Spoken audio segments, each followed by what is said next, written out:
I'm Bart Aikens, welcoming you to Superstition, Talking Snakes, Unjust Taxes, and Nonsense. Quite a mouthful to remember, so we call it STUN for short. This is the program that champions the separation of church and state, stands up for the civil rights of atheists, agnostics, infidels, heretics, humanists, freethinkers, whatever other designation you want to admit to. This is the program for you, especially for the atheist or other non-believer who is still in the closet.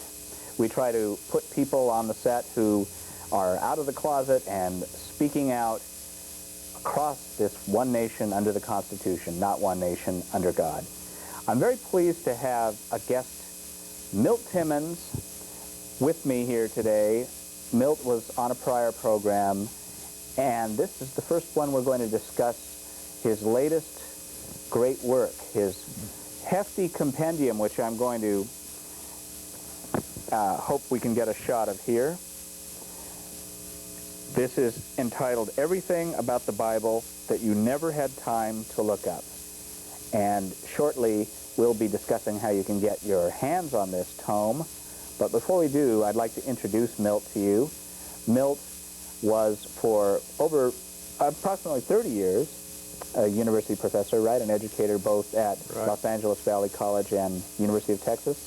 Sam Houston State University in Texas, yes. Sam Houston State. You taught communications, motion picture.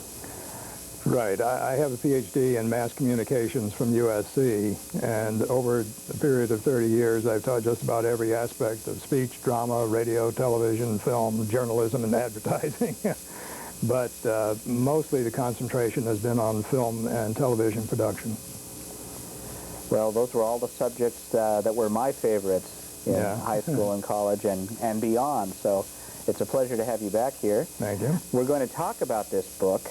I want to let our viewers know that this is, I've been perusing it all week long, and it's really the most thorough compendium I've seen, because it's not simply expository commentary on what we think of as the Bible per se, but it includes a lot of apocrypha, additional writings that are debated even to this day as to whether they're part of the Judeo-Christian canon. And you'll hear us use the terms canonical and non-canonical, referring to the canon of so-called central Christian writings. And it's always fascinating who thinks what's important, or what church is willing to embrace a more expansive interpretation of the Gospels, or what is going to be the locus of discussion in any theological debate.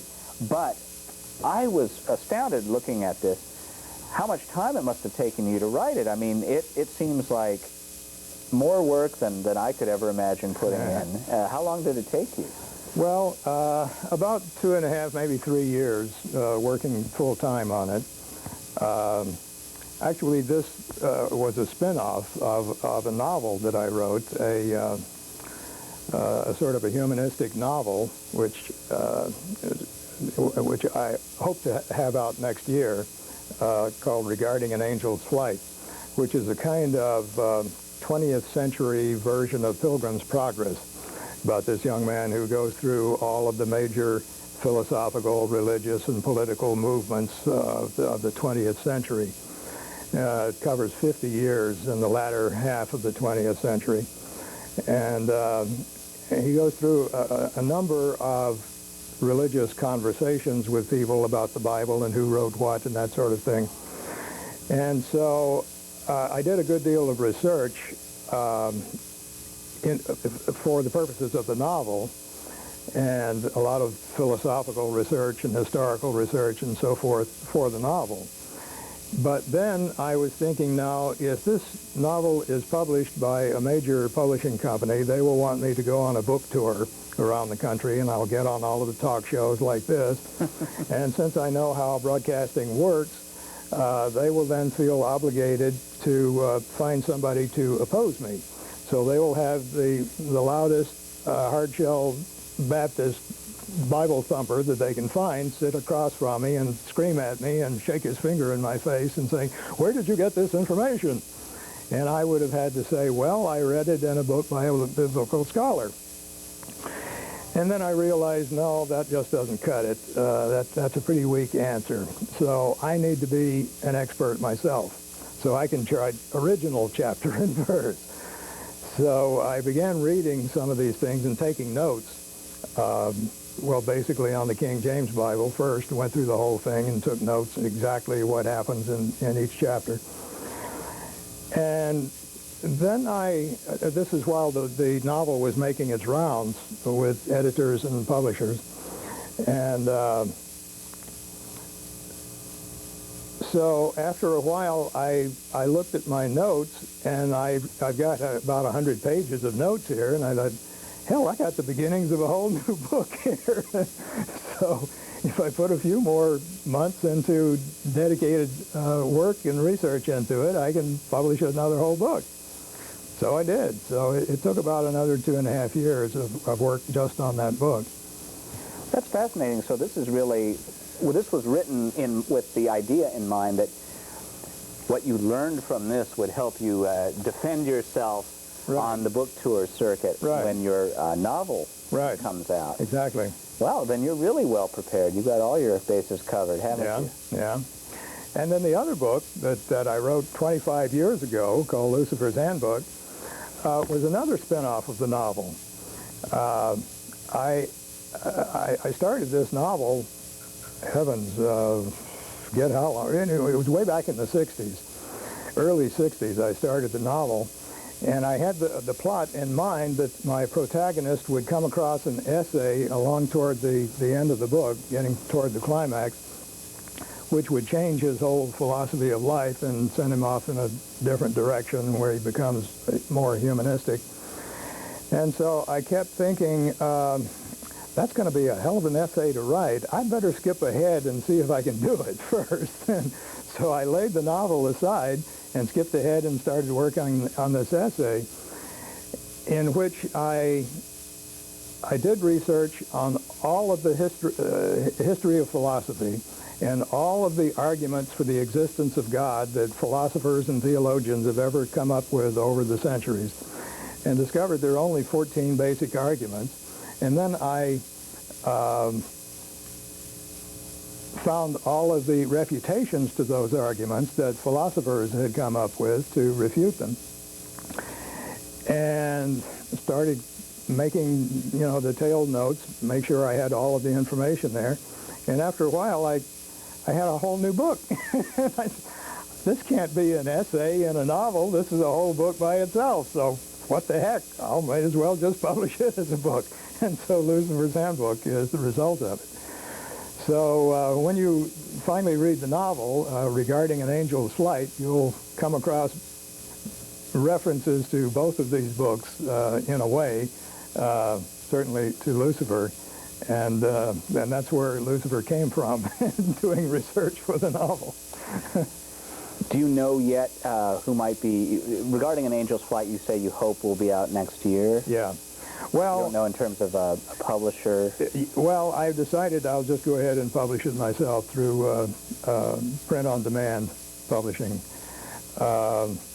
Everything about the Bible is published through a company called Ex Libris. And I think all publishing companies are going this route eventually. Ex Libris is a subsidiary of Random House, and the other one that I'm thinking about for the novel is called iUniverse, which is a subsidiary of Barnes & Noble. And it's a much more efficient way of publishing than the old-fashioned way of gambling thousands and thousands of dollars to make a huge print run and then hope you'll be able to sell them, and having to pay storage space to store all of these things for years. But it's not necessary anymore. It can all be typeset by computer. The author does the typesetting himself. He can hire somebody to be a copy reader if he wants. And then you present the company with your floppy disk with text on it, and they then run it off on an instantaneous computer. It's almost like taking it down to Kinko's and saying, make me 5 copies of this, and they have it ready for you by that afternoon. But now it's you know, a good quality hardback or paperback book, and competitive in price with any other books. It's wonderful that we're now at that stage in self-publishing. In fact, I hope we can get that information on the screen. If we haven't seen it just yet, I don't believe we have. I want to see that information about contacting Ex Libris. I think we have the website, perhaps. Yeah. So hopefully we'll see that on the screen here shortly. But yes, I was looking at this book. It is of extremely high quality. In fact, you know, it's as good as anything you could hope to find, and you can just print X number of copies in the early going. Because have you managed to sell a lot yet? Or? It just came out just about a month or two ago, and that is, it was ready, you know, for me, and I ordered 40 copies for myself so I could take them around to various clubs and speaking engagements and so forth. So I've done quite well in hustling the book myself to friends and neighbors and that sort of thing. I could have book signing parties and so forth at bookstores, but I have to make all the arrangements myself. And so it just depends on how much work you want to put into marketing. The more you work on it, the more you sell. That's the way it works. What is your take on how you're going to market this? Because from my reading of not all the book, but certainly the opening chapters as well as the inside jacket and all, I think you're presenting it as a book, not necessarily geared to, there's a sense of the skeptic in the way you approach these texts. Right. Nevertheless, you're not really trying to debunk things per se. You're just trying to look at what these stories are critically and line them up and compare and contrast. So really, the audience for this could be a very wide audience, exactly. Right. I was very careful in my vocabulary and syntax and so forth to avoid, you know, traducing the holy books and so forth that people would get upset about. So I don't think there's any particular statement that anybody could find in there that they would regard as insulting. I wrote it in such a way that it would be both interesting and acceptable to both believers and non-believers. I think my primary market will be to non-believers, to the free thought community who want to know more about the Bible without having to actually read the thing, and all of these other books which are equally unreadable. But as Lauren Peck frequently says, the Bible is the best-selling and least read book in the world. And as I said in my cover, some people are obsessed with the Bible. Many people are.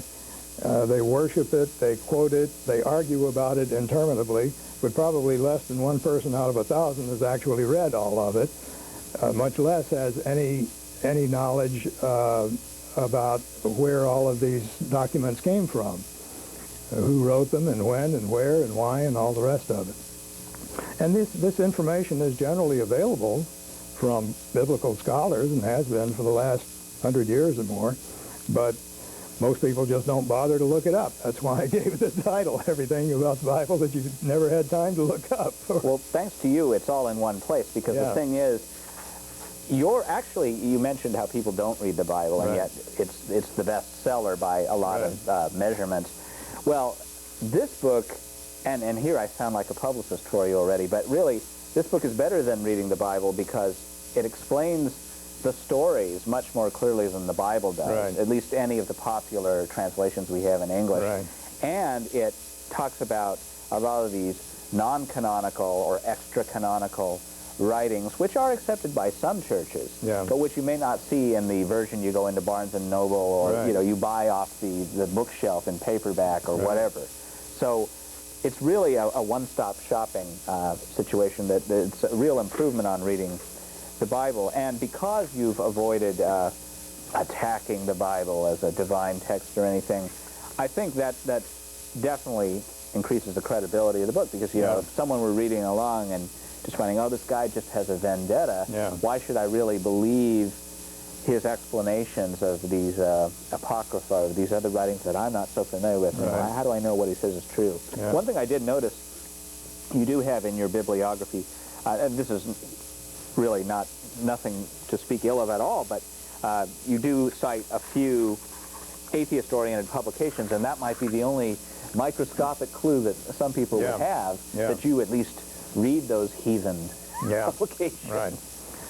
Well, I had to cite them because I quote them sometimes and refer to them very often. John G. Jackson's Pagan Origins of the Christ Myth, for example, which was published by American Atheist Press. Right, yeah. Long a good seller for them. Yeah. Yeah, I was aware that that might upset some people to read that, but I got the information wherever it was available, and there are some atheist scholars who know far more about the history of the Bible and who wrote what and all the rest of it than any theologians would. What kind of feedback have you been? I know you said you just published this, but have you had any early feedback? Yeah, everyone who has read it has been very positive about it, and I keep saying, oh, well, that's very nice to hear. Now, would you please write that, put that in writing and send it to Amazon.com and Barnes & Noble and Borders.com, because they ask for reader comments about the books, and that's the best way of publicizing it. A number of people have said, oh, yeah, I'll be glad to do that. I don't know if they have or not. We'll see. In a way, because you've taken a neutral position about the veracity, if you will, of the Bible, you have really a lot of credibility in when you discuss things that are probably common issues in scholarship, but maybe the general public doesn't think about them too much. Right. For example, the whole issue of translation, as you point out in the early going of the book, there wasn't a printing press until 1450. The only things that existed prior to then were copies of copies of copies of copies. Right. And this is a common way that different versions creep in. I mean, you have X number of people all copying from one copy at some point. Everyone copies it a little different. Some words get twisted, some words get translated. You even have an example of a term, you know, the phrase like Jesus of Nazareth, and how the Nazar, it came to be Nazareth, and he's of Nazar, or Nazarene, but it could be Netzer, which refers to a particular family tree, in this context, the family of Jesse and David. So is, you know, this character of the family of Jesse and David, or is he from Nazareth? And of course, the common reading has been, oh, from Nazareth. And which may just be wrong. Problem was, there was no such town as Nazareth during the 1st century. And there were some other towns you mentioned that that were not extant municipalities, But because, I think you describe in here, you say that some of these names were almost metaphorical designations for places, and yet, lo and behold, after the era of Paul, after Saul became Paul and it was converted on the road to Damascus, suddenly, I think you make a kind of an interesting point that people, for reasons of local publicity and tourism, seized on some of these names, Oh, wow, here's Nazareth. What were some of the other ones? Some of the other big towns? Bethany and what was it? I forget now. I won't bother to look it up, but that's the key point there. Can you tell me from this book, was there any portion of it or particular parts of the Bible that you were most interested in? I mean, what did you learn from this tremendous work of compilation that you found most interesting? Either things you didn't know yourself before, or insight you had? The one thing that the most important thing that people should understand is that there is no such thing as the Bible. There are dozens of different versions of the Bible currently in circulation that don't even contain the same books. They all contain some of the same books. They all contain at least the Pentateuch, the first 5 books of the Old Testament. But after that, it's sort of up for grabs as to which additional books a particular version may include.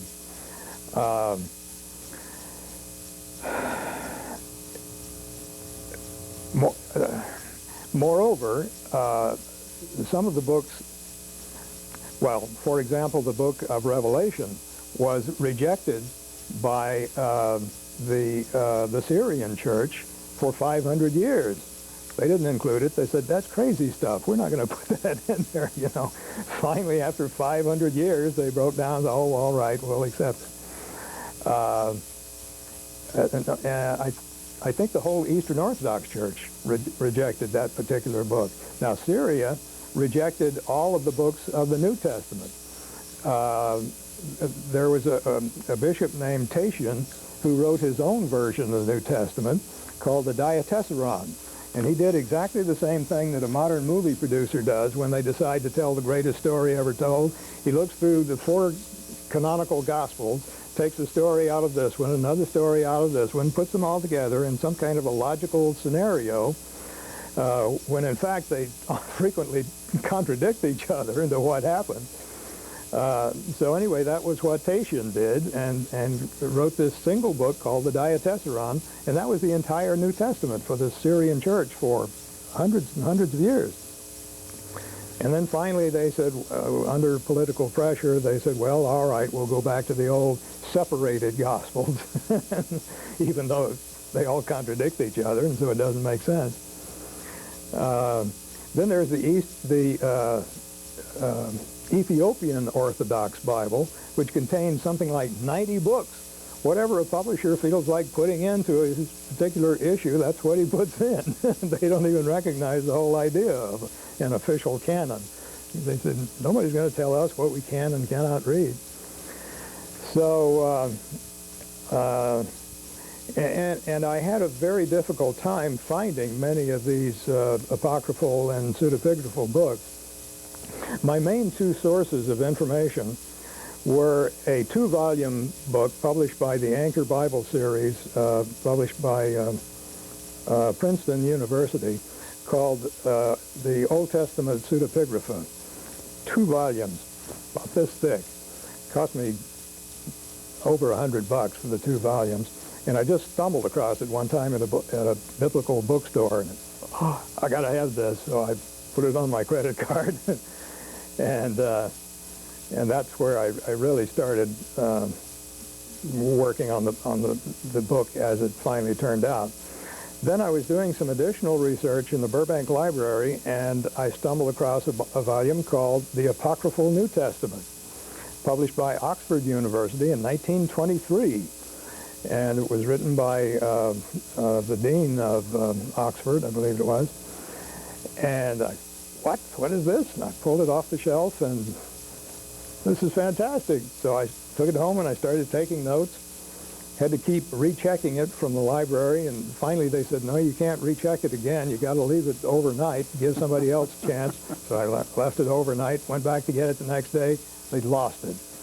They lost it in that short amount of time. Somebody stole it or something. We don't know where it is. If there was a God Milt, he didn't want you to have that. Yes, he did want me to have it, because they said, don't worry, we'll get you a copy. So they did a computer search nationwide, found another copy in Stanford University, and they shipped it down. And I took it down and Xeroxed the whole thing. I said, no, you can take it back and lose it if you want. But so those were my 2 main sources, the Old Testament Pseudepigrapha and the Apocryphal New Testament by Oxford University. Well, these are the trials and tribulations of a true devoted scholar. My godlessness. Yeah. It's amazing. I do note that the term Bible is a Greek word biblio, right. meaning, and it more properly should be biblios, books, because as right. you pointed out, these are all many books. Right. The concept of it being one book is right. kind of laughable. Yeah, it means library, yeah. Yeah, it's just that we conceive of the Bible as being one book, meaning because it's between one set of covers. We think it's one book and not all these different books written over right. a long span, I mean, over 1,000 years, separating right. The alleged writing of some versus others, correct? And originally, of course, everything was written on scrolls, parchment scrolls. So they carried around a huge trunk full of scrolls, and that was the Bible in no particular order. Well, there's only one particular order I have to talk about now, and that is the final order of business. We're almost out of time, unfortunately, and time always flies. So I want to reiterate, we're going to show this information on the screen again at the very end, but this is an excellent book, everything about the Bible that you never had time to look up. So please do visit. And if you forget any other information, you say it's available at Amazon.com as well. Right, yeah. And also BarnesandNoble.com? Barnes and Noble and Borders.com. And Borders.com. Okay, Right. all the big As players. well as the publisher Ex Libris. That's xlibris.com. I've used their search engine for old books before. It's great. Yeah. They're a great service. Yeah. Yeah. Well, thank you, Milt. And I think we're just almost out of time, but I want to be sure to have you back at some point. Hopefully when your new novel comes out, with the title again of which will be... It's called Regarding an Angel's Flight. Regarding an Angel's Flight. Right. We will look for it. Okay. Thanks so much. Oh, actually, we have a little more time than I thought. But I do want to say, as a final question, I noticed you point out that the Epic of Gilgamesh, for example, is sort of an antecedent. We get the Noachian flood story from Gilgamesh. We get other elements from other older books. Really, in a way, you're without losing your objectivity at all, you are able to sort of dig into all these books as sort of works of fiction in a sense, because if they're all based on earlier, some of them are based on earlier works of fiction, then, you know, you leave, I know you don't draw a conclusion, but one has to wonder, well, then are these things really divinely inspired? Well, I took the approach of a literary critic. So I don't even approach the subject, did this really happen? I just approach it, this is the way it was written. So you draw your own conclusions about it. This is who wrote this story, this is who wrote this one. Obviously, this person drew certain concepts from this earlier work and put them in his work and so forth. So it's up to the reader to decide whether or not one or more of those stories is divinely inspired or not. And here, generations of people have thought, you know, Mark, Matthew, John, and Luke were all just four regular guys, you know. Well, thanks so much, Milt. We're all out of time. I'm Bart Aikens. We'll see you next time on Stun.